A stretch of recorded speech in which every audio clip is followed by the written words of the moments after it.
Grabe kumakta ng pagkain. So ano nga ba ang ginagawa ng Norway sa mga nabubulok na pagkain? Mga kapitbahay na plastic. Hello everyone! Welcome po sa ating panibagong video.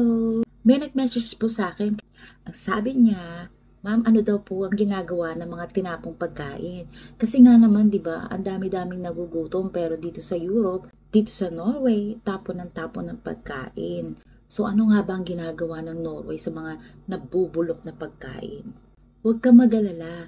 Dito sa Europe, especially sa Norway, lahat ay nire-recycle. Mga cans, mga lata, mga bote, mga plastic, mga kapitbahay na plastic.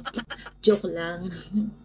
Ultimo, mga nabubulok na pagkain. Ginawa ko tong video na to para sagutin ko yung tanong mo at syempre, ishare na rin natin sa ating ibang mga viewers. Para naman kahit papano'y may matutunan sila. Ready ka na ba? Bago nga pala tayo magsimula, hayaan yung batiin ko muna kayo ng happy morning. And you heard it right guys, ang lahat ng mga pagkain na itinapon namin dito sa Norway ay nire-recycle. Bukod sa ginagawa siyang biofertilizer para sa mga magsasaka, nakakapag-produce din siya ng biogas.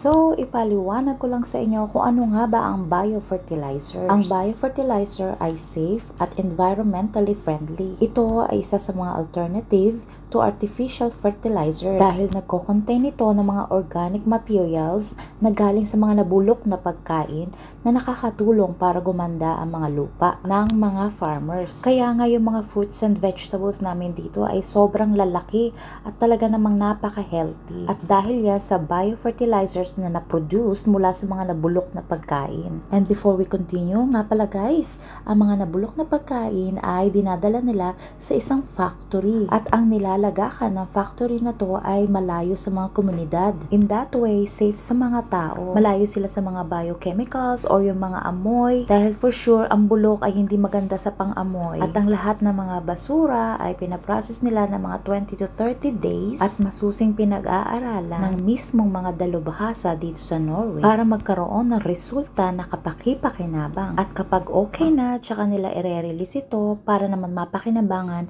ng mga farmers dito sa Norway. At hindi lang yung guys, alam nyo ba mga fuel na ginagamit ng mga traktor na yan? At hindi lang traktor, mga delivery truck, ultimo bus. Ang tawag naman dyan ay biogas. Isa rin yan sa mga na-produce na galing sa waste food. Ang biogas is a renewable fuel that produced when organic matter such as food or animal waste is broken down by microorganism in the absence of oxygen. So, ang ibig sabihin, ang biogas is a type of natural gas na galing sa mga biological waste resources at hindi galing sa oil. Biogas din ang ginagamit para mag-produce ng electricity and heat dito sa Norway. At importante ang heat dito sa Norway dahil grabe dito kung magyelo kapag winter. At napakalaki ng contribution ng biogas para makasave kami pagdating sa electricity bill consumption. And yes, sana naipaliwanag ko ng maayos sa inyo guys kung ano-ano ang mga naipoproduce mula sa mga waste food. At ilan lang dito ay ang biofertilizer at biogas. And see you next time. Always remember guys, no matter how busy we are, don't forget to enjoy life. See ya!